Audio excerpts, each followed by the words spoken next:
Helping Seniors Television, all about improving quality of life for seniors. If you're a senior, know a senior, or plan to be a senior, then this show is for you. It's all about helping you develop your own aging plan so you can age actively and with dignity. Helping Seniors Television from the Helping Seniors Network of information, education, and resources. On today's edition of Helping Seniors TV, learn about Social Security planning from the experts. August Velten of August H. Velten Associates Incorporated joins Helping Seniors TV host Joe Steckler, and they discuss strategies to maximize your lifetime Social Security benefits and the optimal time to begin taking benefits. In fact, if you've already started taking benefits, you may even want to stop. Learn more in this valuable discussion. I'm Joe Steckler, and welcome to this edition of Helping Seniors. And with me on the taping site is August Velten he is a certified life underwriter, and it's August Velten and Associates. I would like to try to explain what a CLU is, August, but I'm not going to do it. You're going to explain to our audience what a CLU is. Sure. It's just a professional designation in the insurance business. You go through 10 courses and be in the industry for a while, and it's just a matter of understanding how insurance products work and how they can be used to help people out. Simple as that. It is simple, but to you it's simple, but to that guy that's on the other side of that camera that I'm looking at is not simple. I agree with that. You're darn right you agree, because insurance is probably one of the most misunderstood commodities we have available. Absolutely true. Yes, because there are ways that, very, very inexpensive ways, that insurance can help the average citizen, but the average citizen doesn't want to become involved with insurance. And the reason I say that, and this is not really on, and probably you can pick up a little bit on this, because I'm a great believer in what we call term life. Mm-hmm. How do you, August Velten, view the term life product for people? We can talk about that for a second. There's a reason to have term life in a stage of your life, which is normally when you're younger, and you need a fair amount of assets or a replacement of lost wages when you have young children. Right. So if somebody needs $500,000 and they have 3 children and they're in their maybe early 30s, they can't afford to buy what's called permanent insurance, which is a cash value buildup, which is used for people normally in a certain other stage of life. So if you need $500,000, there's no way that you're going to spend $2,000 or $3,000 a month on $500,000 of insurance when you're 32 years old with 3 children. So you buy term insurance, and then you can buy term insurance 10-year, level term, 20-year, 30-year. And it's meant to take you through a period of time when your income has to be replaced for, again, college expenses or just the home bills that the family has, et cetera. On the other hand, a permanent policy, and I don't mind taking time here, a permanent policy works this way, if you don't mind. Go ahead. Permanent policy works this way. It used to be that at age 100,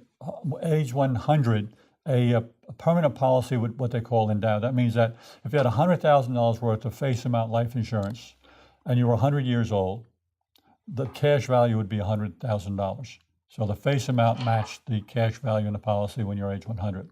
Right. Since it's quite expensive, if you had to spend, let's say, $100,000 premium when you're age 100 to get $100,000 worth of life insurance, think of it that way. They back that up. So someone now, let's say, is 30 years old. They're going to overpay what they could pay for term insurance. The reason is the permanent policy has been averaged out all those years, so their premium does not go up as they get older. The additional amount that they're paying at age 30 over and above the term insurance, what's called the mortality cost of the policy, that's the risk that they're going to die, right. That money starts building up in the policy.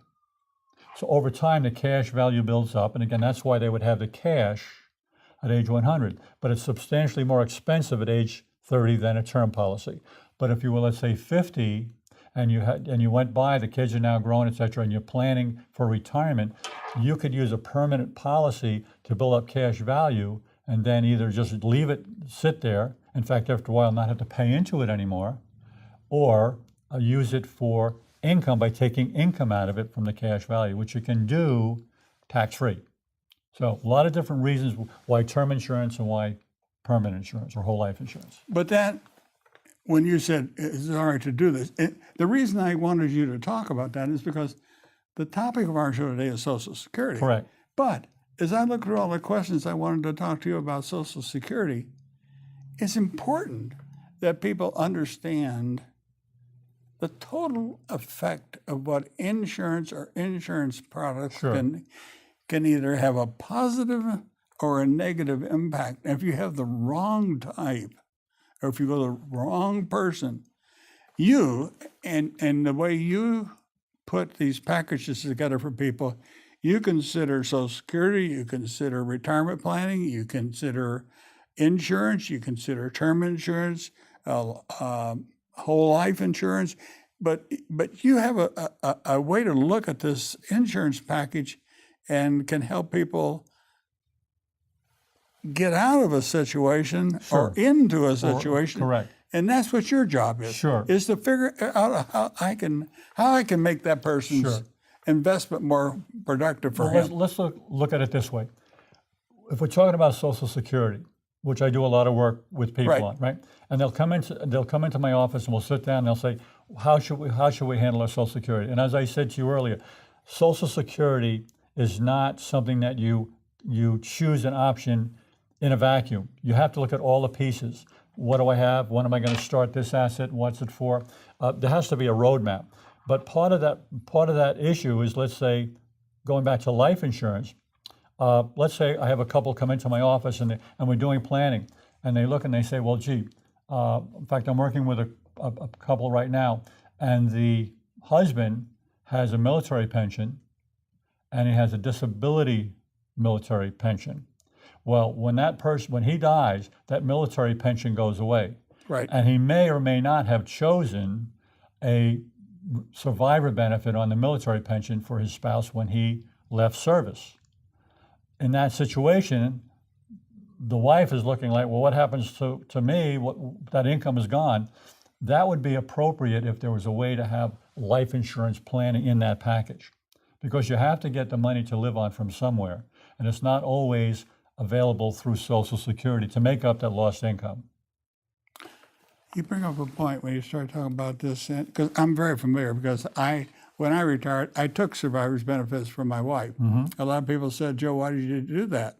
And I told them why I did it, because I could have taken that money that I pay roughly $500 a month for to protect her. Right. I could have taken that and invested it in insurance, or I could have invested it in the stock market. But I figured it was safer to take the survivor's benefit. But when we talk about the military, at times has an open period where people can be enrolled in survivor. Correct. Do you ever get involved in that? You're talking about guaranteed issue type stuff?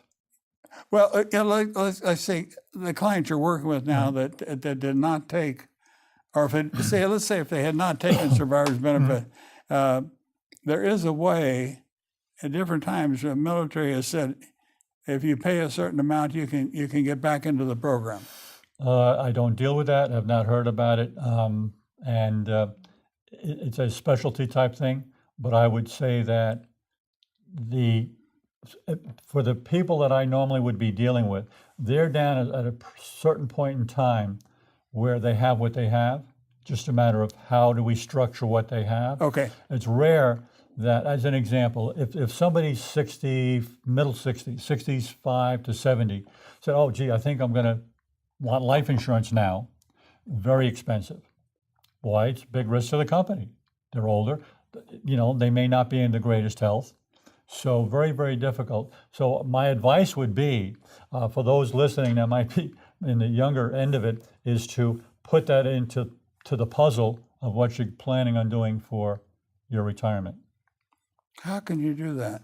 What do you do? Well, same thing. You said, well, another couple came in last week. and they have a 30-year term, and the gentleman is 67, and they've been in it for 15 years. So he's got term insurance till he's age 82, 82? okay? Okay. Guaranteed an amount. So in the planning, we just have to make sure that, well, if he dies before 82, that money comes in. By the way, those proceeds are tax-free. Okay, you do not pay tax on life insurance proceeds in general. You don't? No. So you get those dollars tax-free. And so, but if he lives past 82, then there needs to be a plan in place to say, okay, how much more do we need? How much longer do we assume, let's say, the survivor is going to need based on age or on longevity? So every situation is different. So part of that is the same thing. But let's talk about Social Security for a second. Survivor benefit with Social Security. Okay. Some people are surprised about this, but the rule is that when you have Social Security and you have a husband and wife, when one dies, the larger benefit amount that's being paid to that right remains, but the other piece drops off. Right. And I try to explain to people that when that piece drops off, even though it might be the lower amount, it's still a hit to the budget, the household budget. That money's gone. So there has to be, again, a map, a roadmap, a plan to say, well, if that happens, where do I get the income from? What other sources do I get the income from besides Social Security?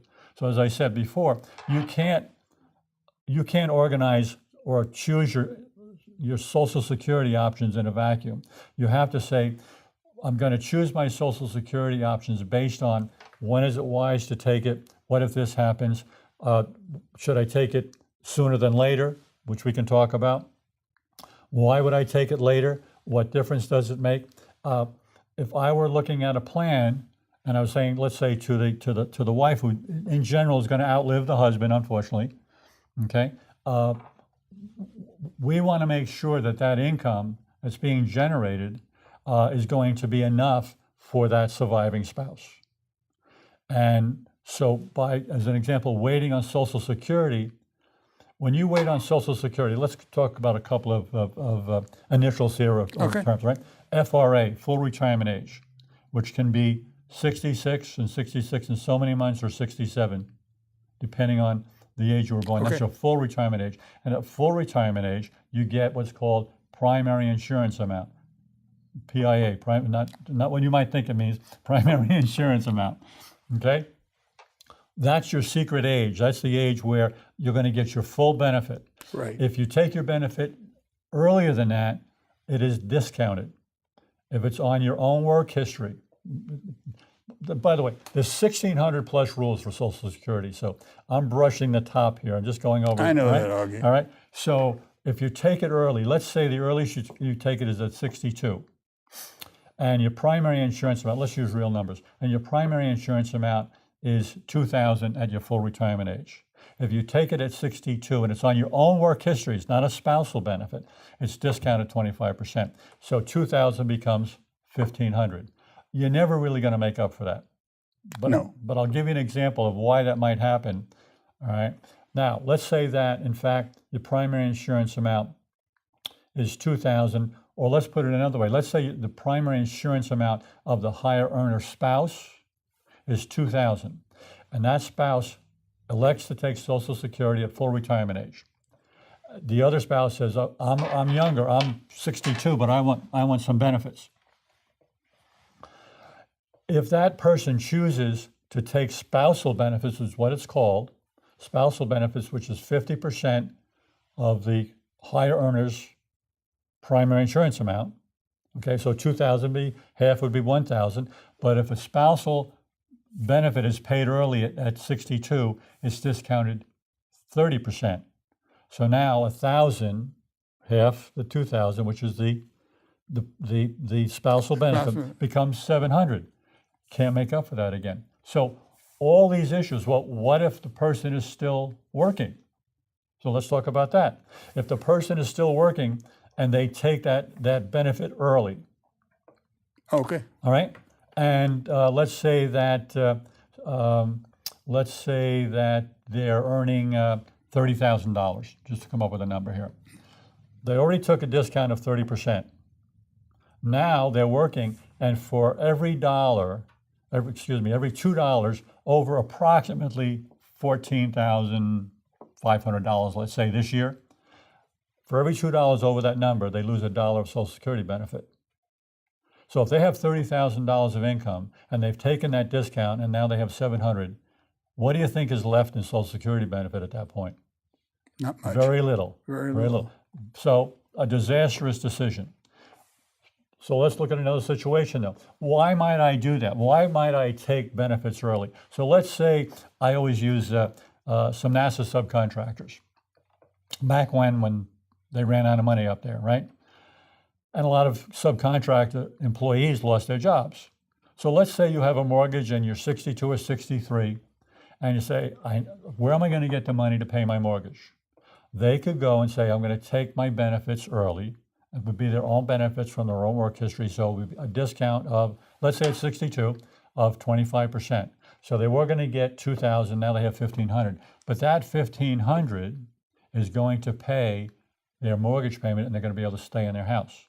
So maybe they didn't want to do it, but what we teach, and what I teach in class, is something called maximizing your Social Security. Well, that's an area that I would say that's maximizing the Social Security system, not in dollars, not in math, but then I need it now. I'm going to use the system to help me the best it can at this point in time.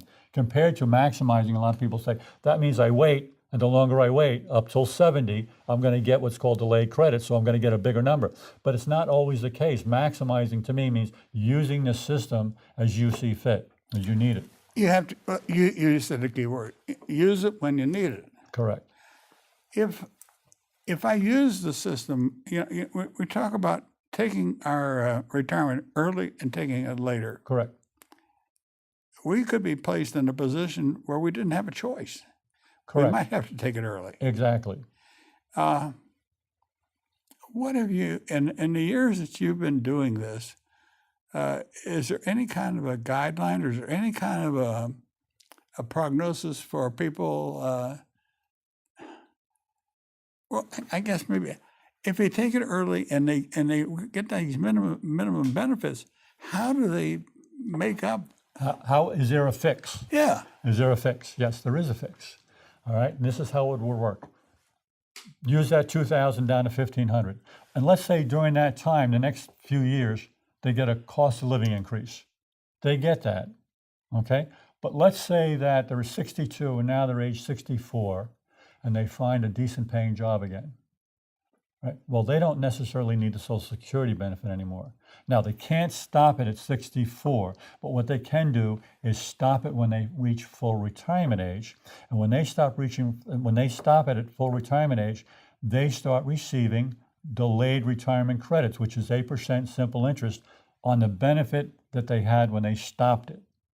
So let's say they had $1,500 and now it's $1,600, and they stop it, okay, at full retirement age, because now they're working, they don't need it. They stop it, they're going to receive on that $1,600 8% simple interest for the next 4 years until they reach age 70, if their full retirement age is 66. So there's a way to at least make up for some of the loss by having to take it early. But by taking it early, they remained in their house. Pretty important. Yeah. All right? Let me give you another example while I'm on the subject, though, because you said taking early, taking later. Okay. There's an in-between. And the in-between is start, stop, start. So let me give you an example. Well, let's go back even before that. The importance of all these pieces is that in any situation, your Social Security benefit is tax advantage. You do not pay tax on all your Social Security benefit. And there's something called provisional income that determines how much of your benefit that you receive from Social Security you must include in your taxable income.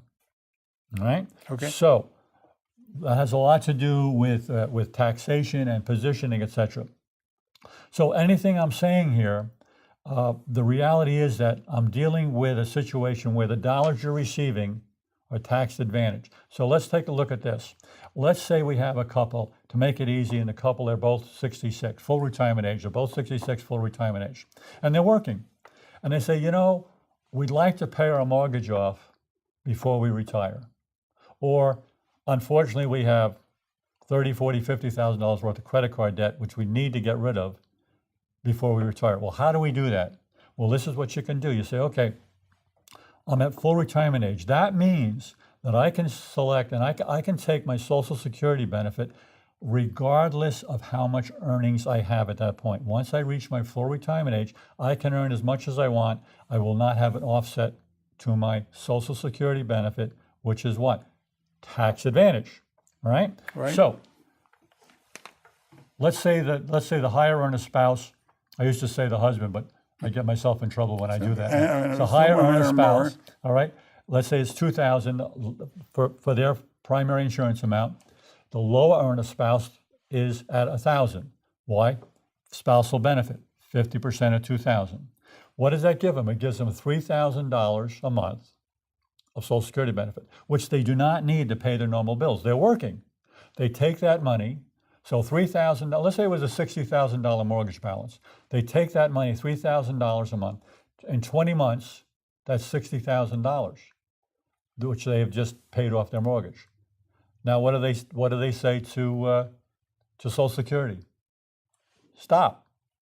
I can stop it. Once I start it, I can stop it. So now they stop it. So now they're, let's say, 68, 2 years. Now let's say it was 20 months. Let's call it 2 years. So now they're 68. From 68 to 70, they get 8% delayed credits on that money. So now at 70, they're going to get the highest benefit, which is tax advantaged. So pretty neat stuff if you understand how to utilize the system. You hit the key word. I don't know how to do that. Correct. And I've talked to very few people that really understand the system. Right. So if I went to just a financial advisor, could I get the same kind of advice that you're giving? Probably not. Probably not. And the reason is that most financial advisors in wirehouses have been brought up in a system. They may be the most honest people in the world. They might be extremely good at what they do, but they're brought up in a system and they're thinking accumulation. Okay? Accumulating dollars, like your 401k and your IRAs, accumulation. When we reach retirement age, it's not accumulation that we're worrying about. When we're working, what we're doing is we're contributing, let's say to a 401k, and we are accumulating. But now we have this block of money, don't we? Well, now what? Now we have this block of money. I always ask a question to people in my classes. I say, so your 401k, and I tell them right off the bat, this is a trick question, all right? So your 401k then is your retirement plan. Yeah, my 401k is my retirement plan. Well, it's not. It was an accumulation vehicle. Now you have the money. Now how do you get the income from that? Is it going to last you as long as you live? What's the taxation? How do I best work this? How do I combine that with my Social Security benefit, which is tax advantage? So those are the pieces. Understanding how Social Security works, understanding the options, but just as important, how does it fit in with the other pieces? The average American, their retirement budget is about 40% satisfied by Social Security and 60% comes from other sources. And very few people plan for that additional 60%. Exactly. They might plan, they might have it, but here's the difference.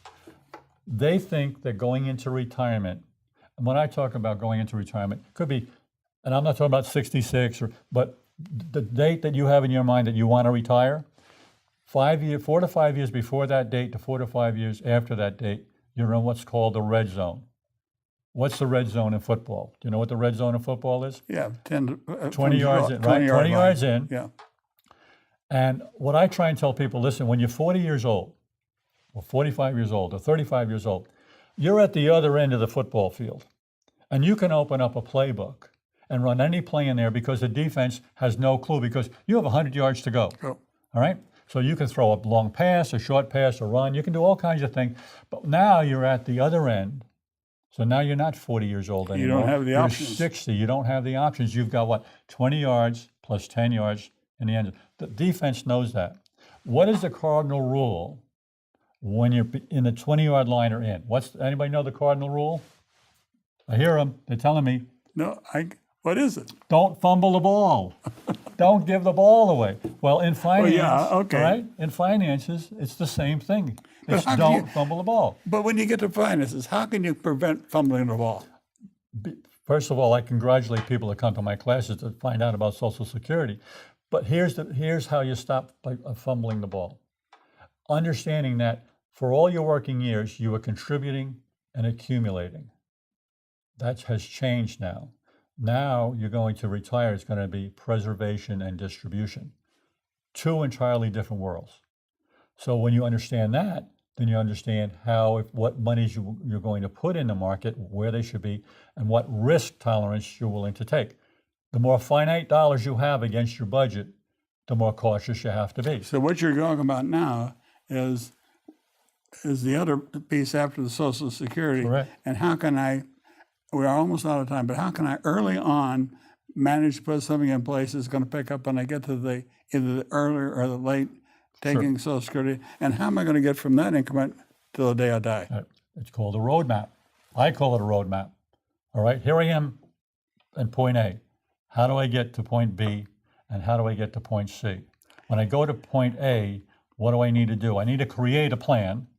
All right. You got 30 seconds to get a creative plan. Maybe I want to take some of my qualified money, my IRA money, my 401k money, spend that down first, and let my Social Security benefit increase. Why? Because when I hit 70 and a half, what happens? I have to take RMDs. If I spend that down, I have less RMD, and I've let my guaranteed piece that I'm going to have for the rest of my life, Social Security, build up.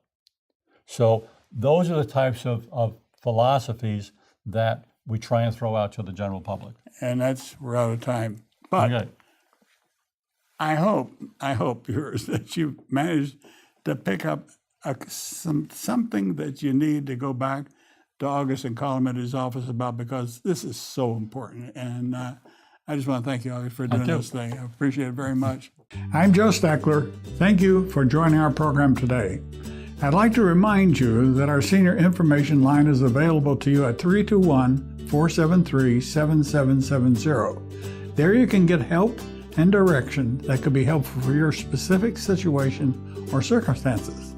The work of helping seniors is very important, but we can't do it alone. That is why our sponsors here in Brevard County are so important. I'd like to thank our many area sponsors, businesses, and medical providers who support the mission of helping seniors that help us carry the cost of our media efforts.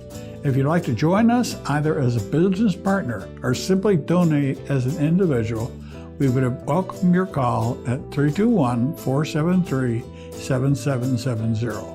You are always welcome to visit our website at www.helpingseniorsofbrevard.org. Thanks so much for your help. It does make a difference.